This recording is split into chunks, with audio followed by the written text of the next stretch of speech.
সম্মানিত আশিক রাসূলেরা আউলিয়া কেরামদের জীবনে দেখলে দেখা যায় অধিকাংশ আউলিয়া আল্লাহ জন্মগত, যারা ওই সাধনা ওই যোগ্যতা নিয়ে জন্ম হয়েছে, শুধু বিকশিত হয়েছে পড়ে, নির্দিষ্ট সময় আসলে এটা প্রকাশ পেয়েছে।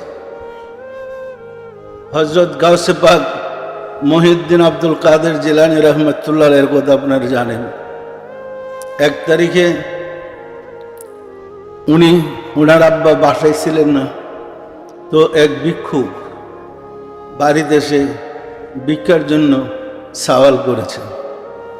তখন ওনার মা অত্যন্ত সুন্দরী ছিলেন, তখন ওই দরজার নিচে দিয়া ভিক্ষুককে ভিক্ষা দিলেন। ওনার পবিত্র হাত মোবারক ভিক্ষুক দেখে ভিক্ষুকের উদ্দেশ্য খারাপ হয়ে গেল।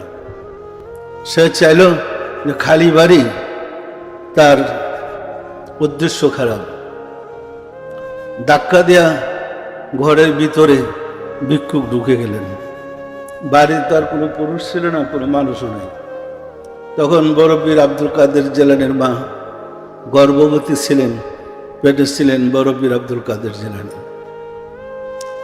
ভিক্ষুক যখন ঘরের ভিতরে ঢুকে দরজা আটকেছে, তখন বড়পীর সাহেবের মা আল্লাহর কাছে প্রার্থনা করলেন, দয়াময় খুদা, আমাকে তুমি হেফাজত করো, আমাকে জালেমের হাত থেকে রক্ষা করো।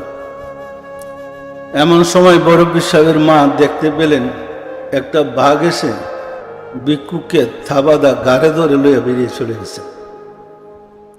তো বড়পীর আব্দুল কাদের জিলানী রহমতুল্লাহ 7-8 বছর বয়সে খেলাধুলা করতেছে, একটু দুষ্টামি করতেছিলেন।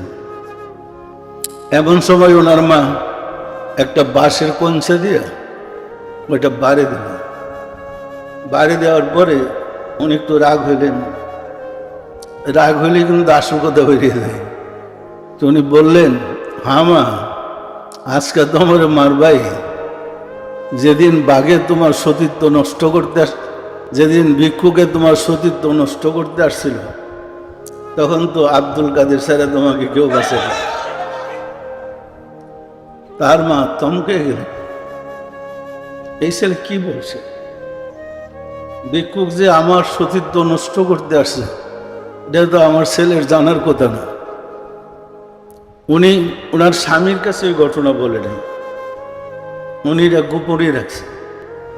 তখন মা তাকে বুকে জড়ায় ধরে রুমের ভিতরে, বাসার ভিতরে নিয়ে গেলেন। গিয়ে ছুমাইতেছে, আদর করতেছে, বলে, বাবা তুমি এটা জানলে কেন? এটা তোমার জানার কথা না। তখন বলে, মা তুমি যখন আল্লাহর সাহায্য চেয়েছ, আল্লাহ আমাকে বললেন, আব্দুল কাদের তুমি থাকতে মাকে সাহায্য করার জন্য আমি আর অন্যকে পাঠাবো কেন? তুমি বাঘ হয়ে ফকিরকে ভিক্ষুককে ধরে নিয়ে যাও। মা ওই বাঘটা আমি ছিলাম। আপনারা জানেন গাউসে পাক মহিউদ্দিন আব্দুল কাদের জিলানী রহমতুল্লাহ আলাইহি কত উচ্চ মাফের ওলি আল্লাহ ছিলেন। জগতে তিনি বড়পীর নামে খ্যাত, কিন্তু তাকেও ওই জমানার আলেমরা কাফের ফতোয়া দিয়েছিলেন। 1 বার নয়, 70 বার। সম্মানিত আশিক রাসূলেরা যুগে যুগে যত মহামানব আসছে, প্রত্যেকেই ফতোয়ার শিকার হয়েছে।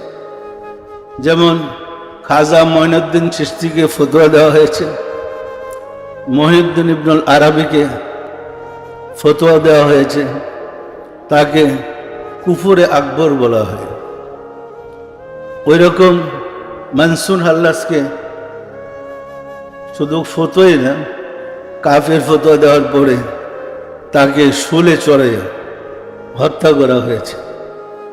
প্রায় সমসাময়িক যুগে যখন তাসাউফ জগৎ থেকে বিলুপ্ত হয়ে গেছে, উচ্চ মাপের ওলি আল্লাহ তখন জগতে নাযিল করেছেন, যাদের দ্বারা আবার তাসাউফটা জাগ্রত হয়েছে। তন্মধ্যে বড়পীর আব্দুল কাদের জিলানী, খাজা মাইনুদ্দিন চিশতি, বাহাউদ্দিন নকশবন্দ, মুজাদ্দিদ আল ফিসানি, আরও অনেকে। জানা অজানা অনেক আউলিয়া কেরাম আল্লাহ নাজিল করেছিলেন আল্লাহর ধর্ম জাতির কাছে তুলে ধরার জন্যে।